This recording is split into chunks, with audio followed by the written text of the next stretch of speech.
कभी कभी रात का कोई सपना इतना मीठा होता है कि सुबह नींद खुलने के बाद भी आंखें खोलने का मन नहीं होता, क्योंकि सपने में वो मिल जाता है जो हकीकत में मुमकिन नहीं।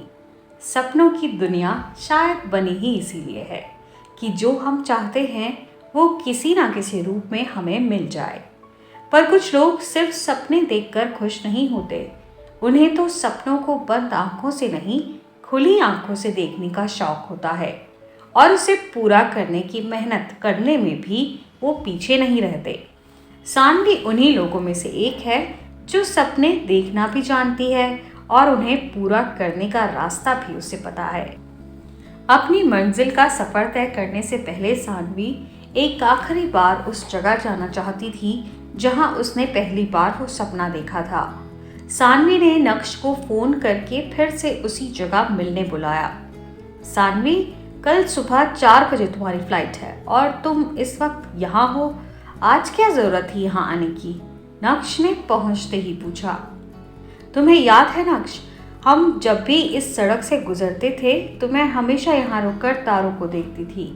आज जाने से पहले लगा एक बार और देख लूं, फिर पता नहीं कब वापस आना होगा, सानवी ने कहा।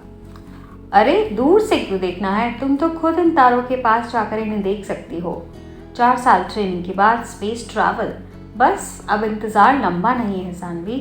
तुमने जो चाहा अब वो मिलने जा रहा है। और कुछ मत सोचो, बस अपने सपने को पूरा करने में पूरी एनर्जी लगाओ। सानवी ने लंबी सांस ली और इस पल को हमेशा के लिए अपने जहन में बसा लिया। सानवी हमेशा से एस्ट्रोनॉट बनना चाहती थी। उसने अपने सपने को पूरा करने के लिए खूब मेहनत की। नक्श उसके बचपन का दोस्त था, दोनों एक ही बिल्डिंग में रहते थे। सानवी के लिए उसकी दुनिया तारों के बीच थी और नक्श के लिए सानवी ही उसकी दुनिया थी। हालांकि दोस्ती के पीछे छुपे अपने प्यार को कभी वो सानवी के सामने नहीं ला पाया, क्योंकि जानता था कोई फायदा नहीं। सानवी को स्पेस के आगे कोई नहीं दिखेगा, नक्श भी नहीं। खैर, सानवी चली गई। 4 साल की ट्रेनिंग के बीच उसका वापस आना नामुमकिन था और उसके बाद भी कोई उम्मीद नहीं थी कि नक्श उसे फिर से देख पाएगा। चलिए पहले सानवी की बात करते हैं। स्पेस में जाने से पहले उसे कड़ी ट्रेनिंग से गुजरना पड़ा। उसके दिल, दिमाग और शरीर को पूरी तरह से ऐसी परिस्थितियों के लिए तैयार किया गया जहां अच्छा, बुरा और बहुत बुरा कुछ भी हो सकता था। सानवी ने सब कुछ किया और फाइनली वो दिन आ गया जब उसे स्पेस में जाना था। इस बीच उसकी नक्श से बहुत कम बात हुई। लॉन्च से पहले उसे और बाकी के 5 एस्ट्रोनॉट्स को एक काम करने को कहा गया। 2.5 साल के स्पेस मिशन से वो सही सलामत वापस आएंगे या नहीं, ये गारंटी से कोई नहीं बता सकता था। इसलिए उन सबको एक ऑडियो मैसेज रिकॉर्ड करने के लिए कहा गया, उनके लिए जिन्हें वो पीछे छोड़कर जा रहे थे। सानवी को उस समय एहसास हुआ कि वाकई ऐसा हो सकता है कि वो कभी लौट कर ना आए। उसने अपने परिवार के लिए मैसेज रिकॉर्ड किया और वहां से जाने लगी। कुछ मिनट के बाद वो दोबारा उसी रिकॉर्डिंग मशीन के सामने थी। अब उसने नक्श के लिए मैसेज रिकॉर्ड किया। हाय नक्श, शायद हम फिर कभी ना मिले। जाने से पहले जैसे उस दिन उन तारों को देखना मेरे लिए ज़रूरी था, वैसा ही तुमसे बात करना भी ज़रूरी है। मैंने कभी कहा नहीं, पर तुम्हारा हमेशा मेरे साथ रहना वैसे ही ज़रूरी है जैसे सूरज की गर्मी का हमारे जिंदा रहने के लिए। मुझे हमेशा लगा कि अकेले ही सब कर सकती हूँ, लेकिन आज लग रहा है अगर तुम नहीं होते तो शायद मैं यहाँ तक नहीं पहुँच पाती। जानती हूँ हम कभी साथ नहीं हो पाएंगे, लेकिन फिर भी अगर कभी ये मुमकिन हुआ तो इससे अच्छा कुछ नहीं हो सकता। तुम्हें याद है दीप्ति की वो गोल्डन सीक्रेट बुक जिसमें उसने सबके सीक्रेट लिखवाए थे? उसमें मैंने तुम्हारा और मेरा नाम साथ साथ लिखा था। तब पता नहीं था क्यों लिखा, पर आज जब ये एहसास हो रहा है कि शायद मैं तुम्हें फिर से ना देख पाऊँ तो सब समझ आ रहा है। शायद तुम्हारे लिए ये फीलिंग हमेशा से थी मेरे मन में, पर इसे कोई नाम देना तुम्हारे और मेरे लिए ठीक नहीं था। पर आज अच्छा लग रहा है ये सोचकर कि शायद कोई दुनिया ऐसी भी हो सकती है जहाँ थोड़ी तुम और थोड़ी मैं हूँ।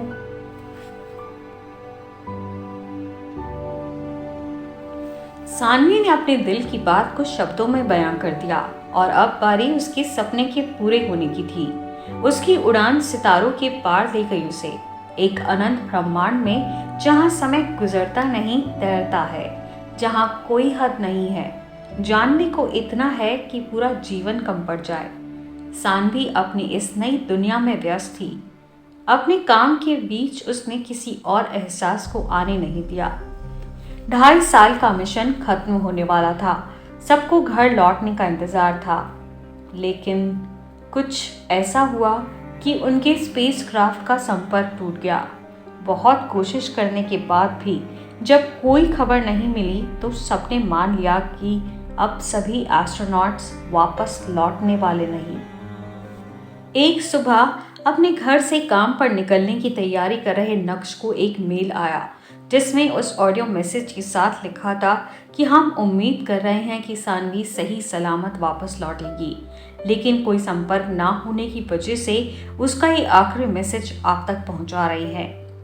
नक्श पूरी तरह से हिल गया था। उसे समझ नहीं आ रहा था कि ये सब कैसे सच हो सकता है। उसका दिमाग कह रहा था कि कुछ ना कुछ बुरा हुआ है, लेकिन उसका दिल मानने को तैयार नहीं था कि सानवी उन्हीं सितारों के बीच खो गई जहां जाने के लिए उसने इतने साल कड़ी मेहनत की। बहुत हिम्मत करके उसने सानवी का वो मैसेज सुना। नक्श ने कई दिन तक किसी से बात नहीं की। वो लगातार न्यूज़ चैनल देखता रहा, इस उम्मीद में कि कहीं से शायद सानवी की कोई खबर उसे मिल जाए। वो चाहता था बस एक बार फिर सानवी उसके सामने आ जाए। 2 साल ऐसे ही बीत गए। नक्श ने अब अपना रेस्टोरेंट खोल लिया था। उसकी जिंदगी अब नॉर्मल हो गई थी। एक दिन शाम के 7 बजे उसके फोन पर एक मैसेज आया, नक्श अभी उसी जगह मिलने आओ। अनजान नंबर से आए मैसेज को देखकर नक्श हैरान हो गया। उसने रिप्लाई करके पूछा कि कौन है और कहाँ मिलना है। जवाब आया कि तुम जानते हो मैं कौन हूँ और इस वक्त हम कहाँ मिलते थे, बस उसी जगह पहुँच जाओ। नक्श अब भी कंफ्यूज था। उसने पहले टाइम देखा और फिर उस मैसेज को फिर से पढ़ा। इतने हक से उसे सिर्फ सानवी ही बुलाती थी, पर वो अब कैसे? नक्श अगले 10 मिनट तक यही सोचता रहा, लेकिन उससे रहा नहीं जा रहा था। उसने सोचा एक बार उसी जगह पर जाकर देखना चाहिए। कुछ और नहीं तो कम से कम उसका शक तो दूर हो ही जाएगा। शाम के 7 बजते ही सानवी ऐसा ही मैसेज करके नक्श को बिल्डिंग की छत पर आने को कहती थी। उसका वो बड़ा सा टेलीस्कोप जिससे वो तारों को देखती थी, हमेशा उन दोनों के साथ होता था। रेस्टोरेंट से घर के रास्ते भर नक्श जैसे उन्हीं यादों को फिर से जी रहा था। सानवी का तारों को देखकर मुस्कुराना और फिर अपनी नोटबुक में उनके बारे में लिखना, नक्श को एक एक तारे के बनने की कहानी सुनाना, यही घंटों चलता था। आज भी वो उम्मीद कर रहा था कि फिर सानवी ही वो हो जिसने उसे मैसेज करके बुलाया है, पर ऐसा होना कैसे मुमकिन हो सकता है? ये बात उसके दिल का दर्द और बढ़ा रही थी।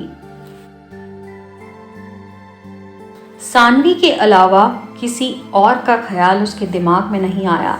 वो फिर उन्हीं सीढ़ियों पर था जहां से दौड़ दौड़ कर वो ऊपर जाता था, सानवी के पास। आज पैर उठ नहीं रहे थे।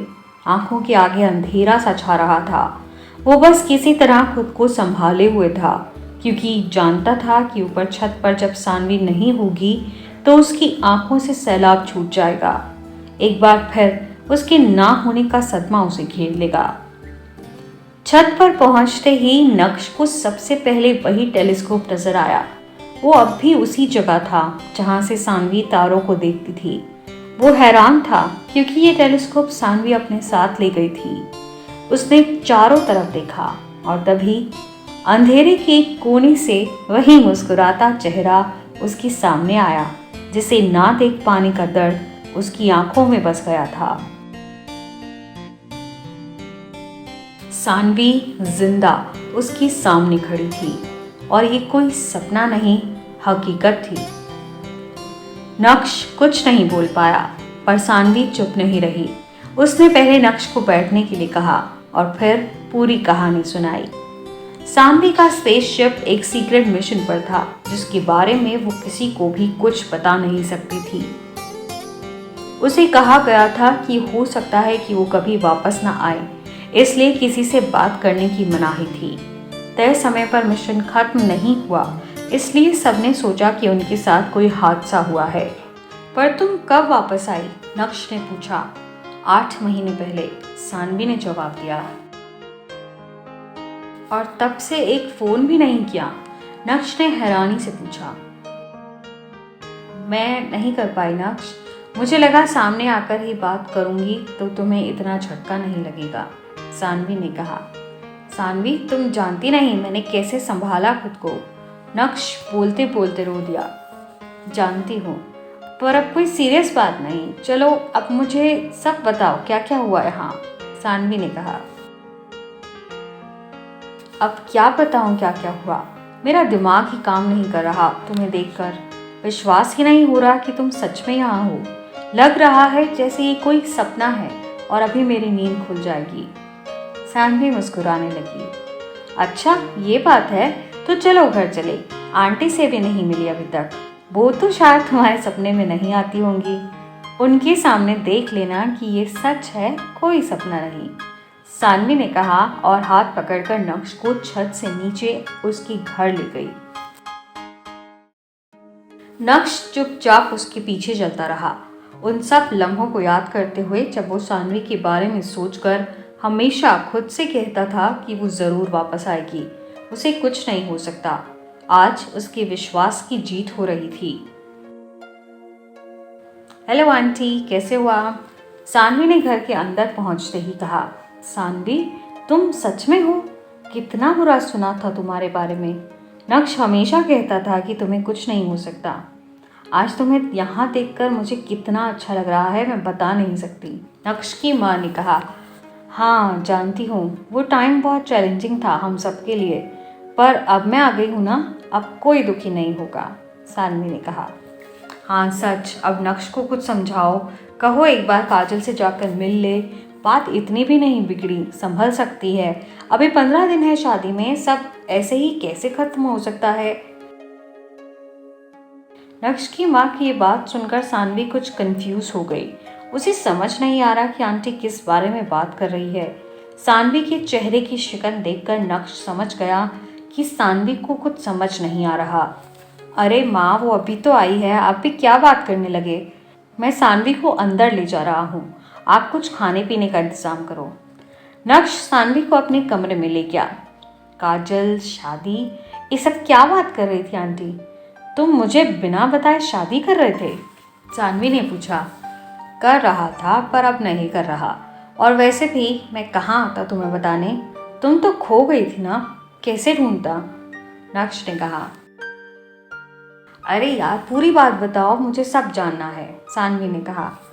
नक्श ने सानवी को बताया कि काजल नाम की एक लड़की 2 साल पहले उसे मिली। दोनों की दोस्ती अच्छी हो गई तो परिवार वालों ने शादी की बात छेड़ दी। नक्श ने हाँ किया तो सब तैयारियां शुरू हो गई।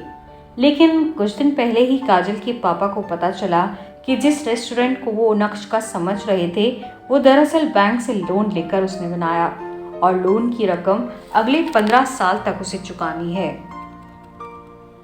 इसी बात को लेकर बात बढ़ गई और काजल ने अपने पापा के कहने पर शादी तोड़ दी, नक्श ने कहा। अरे इतना सब हो गया, पर तुम्हें काजल से बात करनी चाहिए, ये कोई वजह कैसे हो सकती है? अगर तुम दोनों एक दूसरे से शादी करना चाहते हो तो, सानवी ने कहा। बात तो यही है सानवी, पर अब ये सब छोड़ो, अपने बारे में बताओ। अब फाइनली उसे विश्वास हो गया था कि सानवी सच में उसके सामने बैठी है। देर रात तक दोनों बातें करते रहे, लेकिन सानवी के रिकॉर्डेड मैसेज वाली बात ना नक्श ने छेड़ी और ना ही सानवी ने। सानवी को लगा शायद नक्श को वो मैसेज मिला ही नहीं जिसमें स्पेस मिशन पर जाने से पहले उसने अपने दिल की बात की थी। अगले दिन शाम के 4 बजे सानवी नक्श के रेस्टोरेंट उससे मिलने पहुंची। अरे सानवी, तुम यहाँ? नक्श ने पूछा।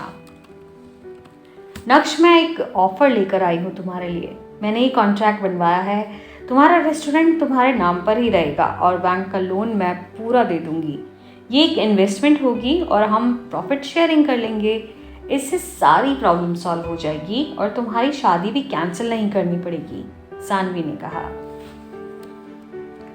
सानवी, इस सब की कोई ज़रूरत नहीं। मैं क्या कहूँ तुमसे? जिसे तुम बचाने की कोशिश कर रही हो वो रिश्ता उस लेवल पर कभी पहुंचा ही नहीं जहां से उसे बचाया जाना इतना ज़रूरी हो। तुम खुद सोचो, तुम मेरी दोस्त हो। कल तुम्हें पता चला और आज तुम अपनी कमाई का इतना बड़ा अमाउंट मुझे देने चले आई, और वो जिससे मैं शादी करने जा रहा था उसने एक बार भी नहीं सोचा कि मैं इस काबिल हूँ कि अपने रेस्टोरेंट के लोन को चुका सकूंगा, नक्श ने कहा। पर नक्श, इतनी छोटी सी बात पर ऐसे रिश्ते तोड़े नहीं जाते, सानवी ने कहा। सानवी, तुम मेरी दोस्त हो ना, मुझे अच्छे से जानती हो। मेरे लिए ये छोटी बात नहीं। कोई रिश्ता तभी कामयाब हो सकता है जब उसमें भरोसा और एक दूसरे का हर हाल में साथ देने का जज्बा हो। जो पहली ही मुश्किल में मुंह मोड़कर चली गई, उससे कैसे उम्मीद करूं कि जिंदगी भर मेरा साथ देगी? और तुम परेशान मत हो, मैं ठीक हूँ, नक्श ने कहा। सानवी नक्श को देखती रही। उसने इसके बाद कुछ नहीं कहा। तुमने बताया नहीं कब वापस जाना है? नक्श ने पूछा। अभी 6 महीने तो कहीं नहीं जा रही, लंबी छुट्टी ली है, सानवी ने कहा। ये अच्छा किया, मैंने बहुत मिस किया तुम्हें, नक्श ने कहा।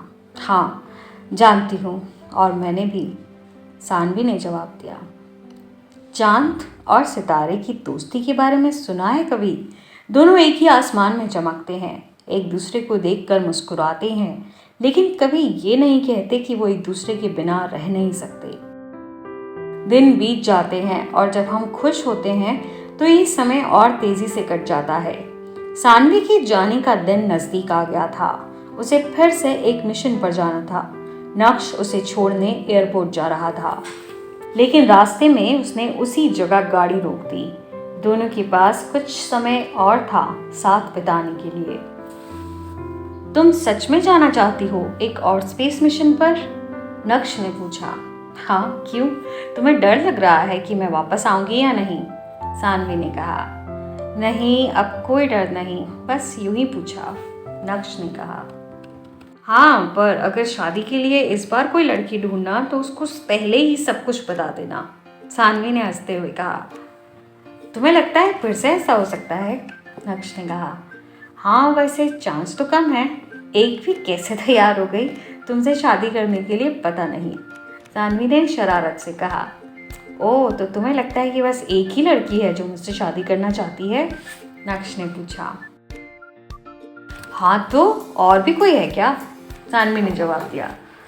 हाँ, है ना, जिसने दीप्ति की गोल्डन बुक में अपने नाम के साथ मेरा नाम लिखा था और स्पेस में जाने से पहले मेरे लिए आखिरी मैसेज रिकॉर्ड करके कहा था कि काश कोई ऐसी दुनिया हो जहां थोड़े तुम थोड़ी मैं हूं। सानवी ने अपनी आंखें झुका ली। तुम्हें मिला था वो मैसेज? तो बताया क्यों नहीं? मुझे लगा तुमने वो सुना ही नहीं, सानवी ने कहा। मुझे हमेशा से पता है सानवी, तुम और मैं, इससे परफेक्ट कुछ हो ही नहीं सकता। लेकिन क्या करूं, मैं तुमसे नहीं कह सकता कि अपने सपने को छोड़कर मेरे साथ यहाँ रह जाओ। मैं कैसे कहूँ कि तुम्हारे बिना सब अधूरा है, जिसे कोई दूसरा कभी भी पूरा नहीं कर सकता। तुम तभी हो जब तुम्हारे सितारे तुम्हारे साथ हैं और तुम्हारी उस दुनिया में मैं नहीं जा सकता। तो अब यही ठीक है कि हम ऐसे ही इन सितारों को कभी कभी साथ देखें और फिर वापस अपनी अपनी दुनिया में लौट जाएं। पर हाँ, इस बार मिशन पर जाने से पहले कुछ कहना हो तो फ़ोन कर लेना, मुझे फिर से तुम्हें नहीं खोना है, नक्श ने कहा। उसकी आवाज़ में फिर से वही दर्द उभर आया जो सानवी के मैसेज को सुनने के बाद उसे हुआ था। सानवी को खोने का एहसास कई गुना बढ़ा दिया था उसकी रिकॉर्ड की हुई बातों ने। और उस लम्हे को दोबारा जीने के ख्याल से भी नक्श खुद को दूर रखना चाहता था। सानवी ने अपना सर नक्श के कंधे पर रख दिया। उससे कुछ कहा ही नहीं जा रहा था। कुछ देर बाद दोनों एयरपोर्ट की तरफ चल पड़े। जब कहने को बहुत कुछ होता है ना, तो कुछ कहा ही नहीं जाता।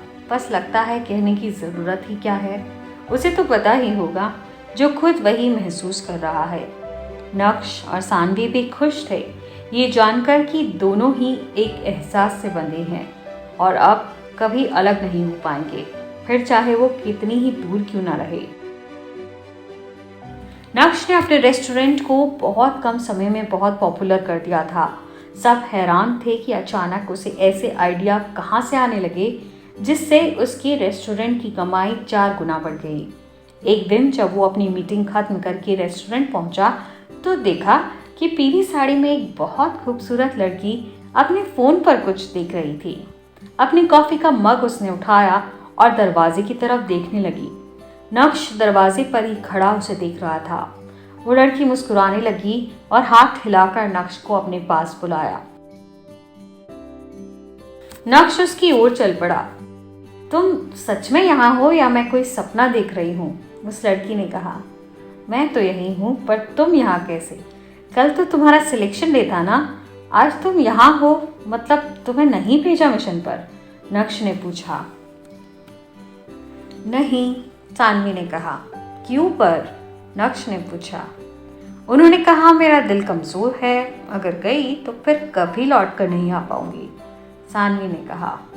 अरे ऐसे कैसे? कोई तो तरीका होगा ना सानवी, इतनी मेहनत की थी तुमने? नक्श ने पूछा। नहीं, असल में इतनी मेहनत नहीं की थी इस बार। मेरा मन नहीं था जाने का, इसलिए थोड़ी बदमाशी की। जहाँ मैं सच में जाना चाहती थी अब वहाँ पहुँच गई हूँ। सितारे तुम्हारे साथ देखने हैं मुझे नक्श, यहाँ रहकर, सानवी ने कहा। पर सानवी ऐसा कैसे हो पाएगा? तुम क्या करोगी यहाँ रहकर? तुम्हारी सारी मेहनत बेकार हो जाएगी, नक्श ने कहा। नहीं नक्श, ऐसा कुछ नहीं होगा। मेरा अपना प्रोजेक्ट है रिसर्च का, जिसके लिए फंडिंग हो गई है। मैं काफ़ी समय से कोशिश कर रही थी, अब सब फाइनल हो गया है। मैं यहाँ से ही काम कर सकती हूँ, बस तुम्हें थोड़ी मदद करनी होगी, सानवी ने कहा। मैं तो हमेशा साथ हूँ सानवी, थोड़ी मैं थोड़ी तुम, बस और क्या चाहिए नक्श।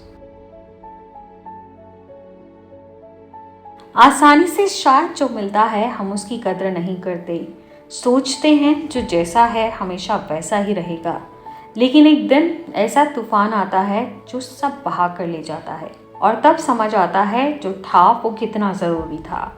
कभी कभी हमें फिर से शुरुआत करने का मौका दोबारा मिलता है और अगर ऐसा हो तो इसे हाथ से नहीं जाने देना चाहिए। कभी कभी थोड़ा थोड़ा सा कुछ बहुत सारे पर भारी पड़ जाता है और हमें समझा देता है कि खुशियाँ बहुत थोड़ी होकर भी बहुत ज़्यादा हो सकती हैं और सितारे सपनों की मंजिल तक जाने का रास्ता भी बन सकते हैं। कैसी लगी आपको हमारी ये कहानी, ज़रूर बताएं। और हाँ, अगर आप भी चाहते हैं कि आपकी कोई कहानी हम कहानी अनकही चैनल पर पब्लिश करें, तो अपनी कहानी हमें अपनी फ़ोटो और डिटेल के साथ kahani.ankahi0104@gmail.com पर मेल करें। ये एक जरिया है आपके ख्याल, आपकी कहानियों को उन तक पहुंचाने का जो इसके मायने समझते हों। तो इंतज़ार किसका, उठाइए कलम और लिखिए अपनी कहानी।